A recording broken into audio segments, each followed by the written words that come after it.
एक पुत्र कुपुत्र हो सकता है, लेकिन एक माता कुमाता नहीं। ये कहावत हमेशा से प्रचलित है, लेकिन जब एक माँ की भूमिका संदेहप्रद होती है ना, तब उसे कैकेयी कहकर ताना दिया जाता है। ऐसा उस स्त्री के लिए कहा जाता है जो किसी और के बच्चे को अपना बनाकर पालती है।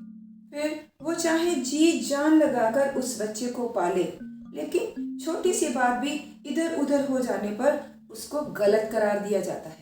आज तक माँ कैकेयी पर श्री राम को वनवास भेजने का इल्जाम है और उन्हें अक्सर बहुत से लोगों में एक बुरी माँ, एक जालिम माँ के रूप में प्रस्तुत किया जाता है।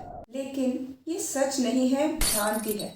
और आज हम ABKB आमवी खासी में इस भ्रांति से निकलेंगे और सच्चाई को जानने की कोशिश करेंगे। सबसे पहले श्री राम के बाल्यकाल में झांकना बहुत जरूरी है।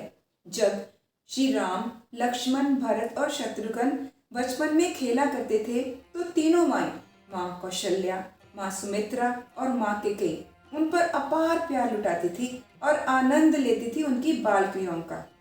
उस समय कुछ ऐसा महसूस ही नहीं होता था कि कौन किसका अपना बच्चा है या कौन किसका बेगाना बच्चा है। तो अब उस समय की बात करते हैं जब श्री राम का राज्याभिषेक होना था। श्री राम को ये बात सही नहीं लग रही थी कि वो चारों भाई एक ही घर में पैदा हुए, साथ में खाए, सोए, खेले, कर्म विच्छेदन हुआ और साथ में ही उन चारों के विवाह भी हुए, उनके लिए यज्ञ भी हुए। तो फिर ये अनुचित है कि चारों भाइयों में से सिर्फ एक का राज्याभिषेक किया जाए, सिर्फ इसलिए कि वो घर में बड़ा है। लेकिन राजा दशरथ की ये इच्छा थी कि उनकी मृत्यु से पहले ही श्री राम का राज्याभिषेक कर दिया जाए।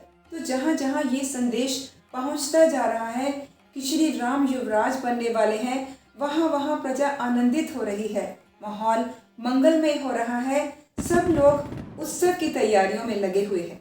ये खुशनुमा माहौल देखकर देवताओं को तो प्रसन्न होना चाहिए था, लेकिन देवताओं को ये खुशियों भरा माहौल भा नहीं रहा है। क्यों?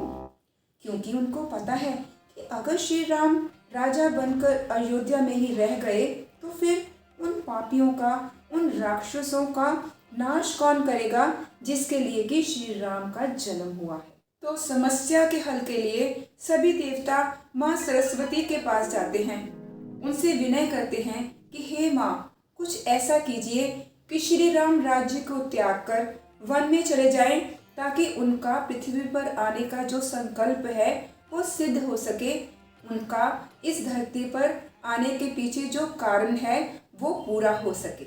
माँ सरस्वती को थोड़ा संकोच हो रहा है, उन्हें कुछ सही नहीं लग रहा, लेकिन देवता उन्हें समझाते हैं कि ये निर्णय तो नियति का है, वो तो सिर्फ निमित्त मात्र है। माँ सरस्वती ये सोचती हैं कि देवता हमेशा ही यही सोचते हैं कि कोई दूसरा क्यों तरक्की कर रहा है, उनकी सोच शायद छोटी है। लेकिन जब उनके मन में ये ख्याल आता है कि अगर श्री राम वन में ना गए तो फिर पापियों का, राक्षसों का नाश कौन करेगा, यही सोचकर माँ सरस्वती उनकी बात मान जाती हैं और अपना कार्य करने के लिए अयोध्या में जाती हैं। यूं ही माँ अयोध्या में प्रवेश करती हैं तो ऐसा माहौल बन जाता है कि जैसे ग्रहों का बुरा साया अयोध्या पर पड़ने वाला है।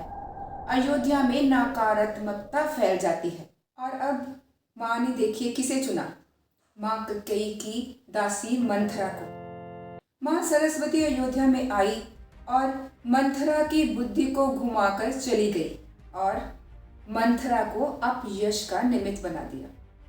नगर में उत्सव का माहौल देखकर मंथरा को पता चला कि श्री राम के राज तिलक की तैयारियां हो रही हैं।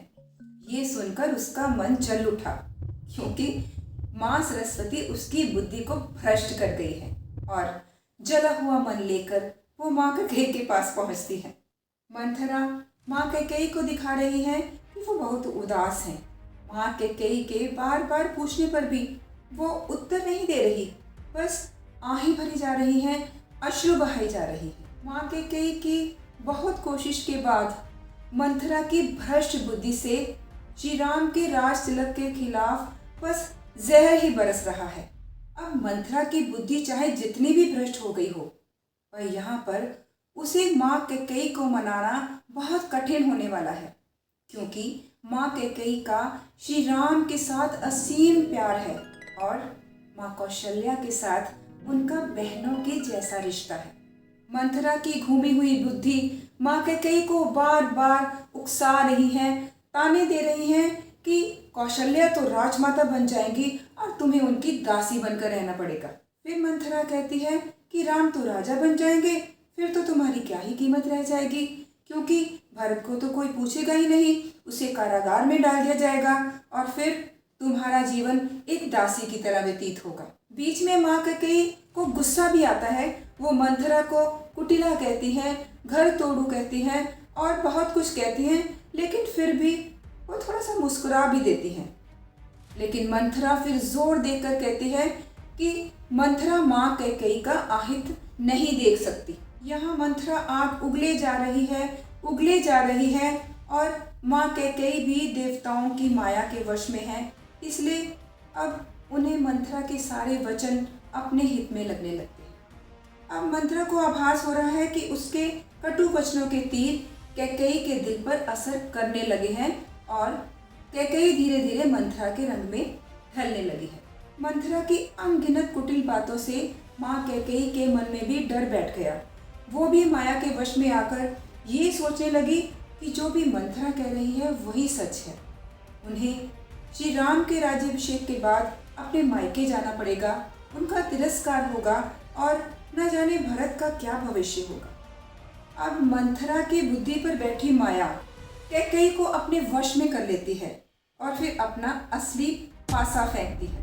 वो कहती है कि राजा दशरथ पर तुम्हारे 2 वचन उधार हैं, एक में राम के लिए वनवास मांगो और दूसरे में भरत के लिए राज्य मांगो, लेकिन उससे पहले राजा को राम की सौगंध खिला दो ताकि वो किसी भी बात के लिए मना भी ना कर सके।